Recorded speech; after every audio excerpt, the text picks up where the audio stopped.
Hello everyone, welcome to my channel. I hope आप सब एकदम बढ़िया होंगे एंड मैं भी एकदम बढ़िया हूँ। सो मैंने दिया था ये ऑलिवुड का लाइव मॉक टेस्ट, जिसमें मेरा 80.50 स्कोर रहा है। एंड अगर मैं ईच सेक्शन की बात करूँ तो मेरे इंग्लिश में अटेम्प्ट थे 29 आउट ऑफ 30, जिसमें करेक्ट 26 है, 3 रॉन्ग है एंड स्कोर रहा है मेरा 25.25। सो कॉन्ट में मेरे रहे थे 27 अटेम्प्ट, जिसमें मेरे 3 रॉन्ग हो गए हैं। तो कॉन्ट का सेक्शन मेरा थोड़ा सा खराब गया है, इसमें वो भी मैं आगे बात करूंगी क्यों। एंड रीजनिंग में मेरे हैं 32 35 में से, एंड स्कोर रहा है मेरा 32। तो अगर मैं इसकी ओवरऑल बात करूँ ना, तो इंग्लिश का लेवल तो सच में ऐसा ही आता है एग्जाम में, ऑलमोस्ट ऐसे ही आता है, इससे भी इजी ही कह सकते हो। ऐसा ही आता है, सेम टू सेम, मतलब ऐसे ही क्लोज टेस्ट, ऐसे ही हमारे पास एरर डिटेक्शन के क्वेश्चंस होते हैं। ऐसे ही पैसेज भी जैसे बिल्कुल नॉर्मल आया था, बहुत हैवी नहीं आया था, इसलिए क्वेश्चंस मिल रहे थे, कुछ कुछ लाइन वाइज मिल रहे थे। सो जो इंग्लिश की अगर मैं बात करूँ ना, इंग्लिश का पेपर ऑलमोस्ट ऐसे ही आता है, आप इजी भी एक्सपेक्ट कर सकते हो। एंड अगर मैं कॉन्ट की बात करूँ ना, तो क्वांट मुझे इसमें थोड़ा सा हायर इसलिए लगा क्योंकि इसमें डीआई एक थी बस, एंड जो बाकी सारा एग्जाम था वो क्या था, अर्थमेटिक बेस्ड था।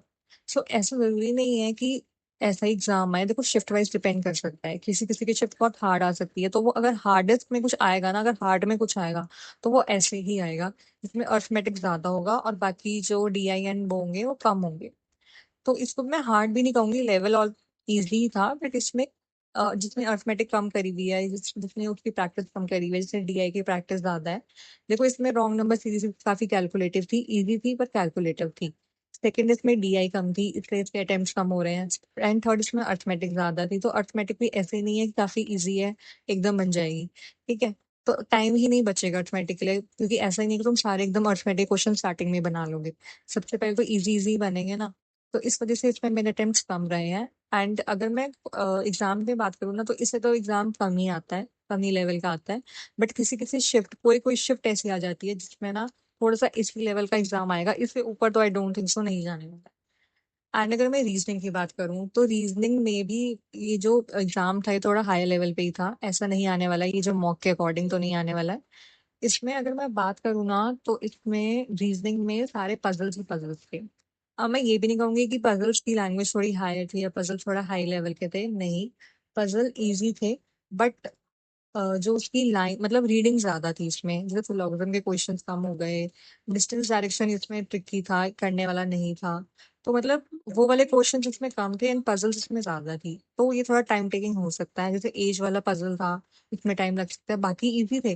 बट पजल्स को बनाने में, उसकी रीडिंग करने में तो टाइम लगना ही लगना है। तो अगर मैं रीजनिंग की बात करूँ ना, तो रीजनिंग भी थोड़ी सी ऊपर थी, बट ठीक था, रीजनिंग भी इजी थी वैसे।